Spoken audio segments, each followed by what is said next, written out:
అన్ని రకాల వస్త్రాలపై up to 66% off. Medak Anil హత్య కేసుకు సంబంధించి పోలీసులు మీడియాతో మాట్లాడుతున్నారు. లైవ్ లో చూద్దాం. ఇది చాలా సెన్సిటివ్ కేసు, ఎందుకంటే ఫైర్ ఆర్మ్ ఉపయోగించారు కాబట్టి చాలా సెన్సిటివ్ కేసు. దీంతో దీనికి ఇమీడియట్ గా మనం ఇద్దరు డిఎస్పీలు, 7 సిఐలు, అలాగే 7 ఎస్ఐలతో మనం 7 టీములు తయారు చేసాము.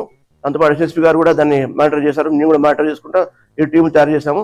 చేసి ముఖ్యంగా వాళ్ళ ఫ్యామిలీ మెంబర్స్తో మాట్లాడితే వాళ్ళు కొంతమంది అనుమానం ఉందని అడిగాము. అయితే కొందరు పేర్లు ఇచ్చారు. దాంతోపాటు అనిల్ తనకు సంబంధించిన అసోసియేట్స్తో కలిసి కొన్ని ల్యాండ్ సెటిల్మెంట్ కూడా చేశాడు హైదరాబాద్ అనే ప్రాంతాల్లో. వాటికి సంబంధించిన డీటెయిల్స్ కూడా తీసుకున్నాము. అట్లా దాంట్లో చాలా మంది చాలా రీసెంట్గా చాలా సెటిల్మెంట్లో పాల్గొన్నట్టు గుర్తించాము. దాని ప్రకారం టీమ్స్ అన్ని పోయి ఒక్కొక్కరిని చెక్ చేసుకుని వచ్చింది. వచ్చినాక లాస్ట్కి మనకు ఇక ఇదే ఒక 7 మంది మనకు చేసిందని చెప్పి మనకు నిర్ధారణ అయింది. దీనిలో ముఖ్యంగా మొదలు గిరి రవీంద్ర రెడ్డి అని చెప్పి ఇతను రైతుల గ్రామస్తుడు. అలాగే నాగరాజు కూడా ఇతను కూడా రంగంపేట గ్రామస్తుడు. తర్వాత నాగభూషణం అని నాగరాజు ఒక తమ్ముడు A3, సో ఇతను కూడా రంగంపేట గ్రామస్తుడు. దాంతోపాటు షాబుద్దీన్ అని చెప్పి ఇతను ఉన్నాడు. ఇతను విజయవాడ చెందిన వ్యక్తి. ఇతను ఎంత సంబంధం అంటే మన నాగరాజు అంటే ఇతనికి హైదరాబాద్లో ఒక వర్క్ షాప్ ఉంది మెడ్చల్ ప్రాంతంలో. సో వర్క్ షాప్ అంటే డీసీఎం మెకానిక్ ప్లస్ డీసీఎం నడిపిస్తాడు.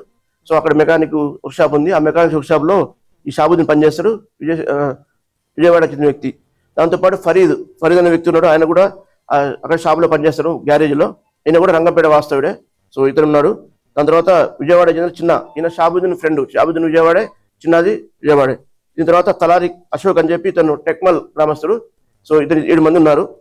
సో దీనికి కారణం ఏంటంటే చేయడానికి కారణం ఏంటంటే ముఖ్యంగా రవీందర్ రెడ్డికి అనిల్కు ఇద్దరు పైసలు విడుదల చేసిన వాళ్ళిద్దరి మధ్యలో ఇంతకుముందు ఫస్ట్ వాళ్ళ రవీందర్ రెడ్డి భార్య ఉండే ఆమె లక్ష్మి గారు, ఆమె చనిపోయిండ్రు కరోనా టైంలో. ఆ టైంలో ఈయన పలవరు ఉండేది, వాళ్ళకు అనిల్ వాళ్ళతోనే ఉండేది రవీందర్ రెడ్డి తోటి.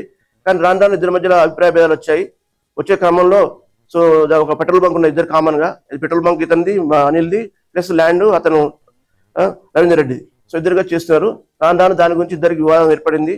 అంతేకాకుండా ఈ రవీందర్ రెడ్డి యొక్క ఒక 12 ఎకరాల భూమిని ఈయన కౌలు తీసుకున్నారు అనిల్.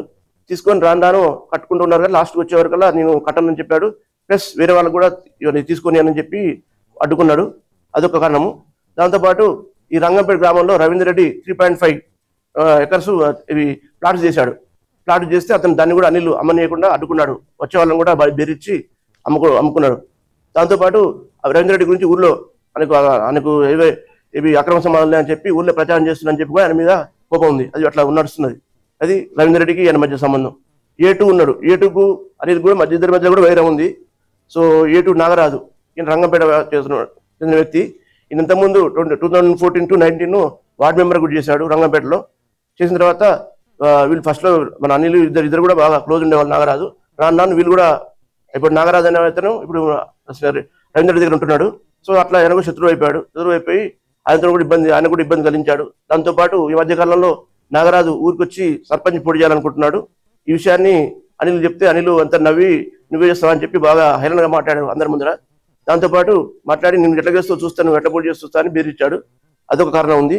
దాంతోపాటు నాగరాజు వాళ్ళ అమ్మకి ఒక డబుల్ బెడ్రూమ్ శాంక్షన్ అయింది. దాన్ని కూడా అనిల్ క్యాన్సిల్ చేయించాడు కోపంతో. సో ఇవన్నీ కారణాలతోటి ఆయన శత్రుత్వం పెంచుకోండు A2 నాగరాజు. సో A3 వచ్చేసి నాగభూషణం. A3 అని నాగభూషణం ఇతను డ్రైవర్ చేశాడు. ఈయనకు రంగపేట. ఈయన A2 ఒక తమ్ముడు, నాగరాజు ఒక తమ్ముడు నాగభూషణం. ఈయనకు కూడా ఆయనకు ప్రాబ్లం ఉంది. ఏంటంటే ఆయనకు ఒక వ్యాధి ఉన్నది. ఆ వ్యాధి గురించి నేను బయట ప్రచారం చేస్తా లేకపోతే అని చెప్పి 6 లక్షల డబ్బులు తీసుకున్నాడు అప్పుడు అనిల్. తీసుకొని ఏమంటే ఇట్లతో నన్ను చంపేస్తా అడుగుతా అని చెప్పిండు.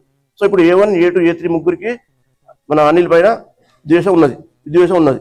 సో దీనికోసం వాళ్ళు ఏం చేశారంటే వాళ్ళు ఈ మధ్యకాలంలో 13/5/25లో నర్సాపూర్లో రవీందర్ రెడ్డి వైఫ్ చనిపోయింది. 2021లో ఆమె చనిపోయింది కరోనాతో. సో ఆమె సంబంధించిన వర్ధంతి ఉండే, సంబంధించిన సంవత్సరీకం ఉండే, అది నర్సాపూర్లో చేశారు. దానికి అనిల్ కూడా అటెండ్ అయ్యాడు. దాంతోపాటు నాగరాజు అటెండ్ అయ్యాడు. అప్పుడు రవీందర్ రెడ్డి అందరూ అక్కడే ఉన్నారు. అప్పుడు కూడా ఆయన గొడవ పెట్టుకున్నాడు. ఎవరు అనిల్ వీళ్ళతో నాగరాజుతో గొడవ పెట్టుకొని ఎట్లా పడతాడని మాట్లాడితే ఈయన ఉంటే కష్టమే, మనకు ఊళ్ళో పోటీ చేయనిస్తలేడు, నన్ను ఇబ్బంది పెడుతుండు, అంతా అడ్డుకుంటున్నాను, రాజకీయం లేదని అని చెప్పి కోపం పెట్టుకొని ఆ విషయాన్ని రవీందర్ రెడ్డి దగ్గర అన్నప్పుడు ఆయన నేను చూసుకుంటూ పోండి అని చెప్పాడు. నేను చంపేస్తా, లేకపోతే నేను బతకలేము, మా అన్నదమ్ములు బతకలేము అంటే నేను చూసుకుంటా పో, మీకు బెయిల్ గీలన్నీ చూసుకుంటా అని ఒక మాట అన్నాడు. సో అది మనసులో పెట్టుకొని అప్పటి నుంచి స్టార్ట్ చేసాం చేంజ్ చేయాలని. స్టార్ట్ చేసే క్రమంలో వాళ్ళు ఏం చేయాలని చూసి కత్తులతో చేస్తే ఏమైందంటే వాళ్ళు ఏం నమ్మారంటే అనిల్ చాలా మంది తిరుగుతున్నారు కదా కాబట్టి ఆయన దగ్గర వెపన్ ఉండొచ్చు అని అనుకున్నారు. కాబట్టి మన కత్తులతో ట్రై చేస్తే మననే ఫైర్ చేసే అవకాశం ఉంది, అందుకని కత్తి కాదు వేరే వెపన్ సంపాదించామని అనుకున్నారు. సో ఇక్కడ అయితే రంగంపేట చెందిన ఫరీద్ అనే వ్యక్తి ఉన్నారు కదా, రంగంపేట వ్యక్తి ఫరీద్కి ఒక బీహార్ వ్యక్తి పరిచయం అయ్యాడు. ఇక్కడ రైస్ మిల్ పనిచేసే బీహార్ వ్యక్తి పరిచయం అయ్యాడు. ఆయన ద్వారా ఒక కాంటాక్ట్ తీసుకొని పాట్నాకి వెళ్ళాడు. పాట్నాకి వెళ్ళి ఒక సునీల్ అనే అతని సచిన్ కుమార్ అనే దగ్గర నుంచి ఒక పిస్టల్ కొనుక్కొని వచ్చాడు. .32 పిస్టల్ కంట్రీ మేడ్.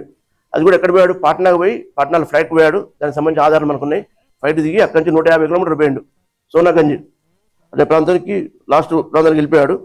బీహార్లో అది ఆల్మోస్ట్ నేపాల్ సరిహద్దులో ఉంటుంది.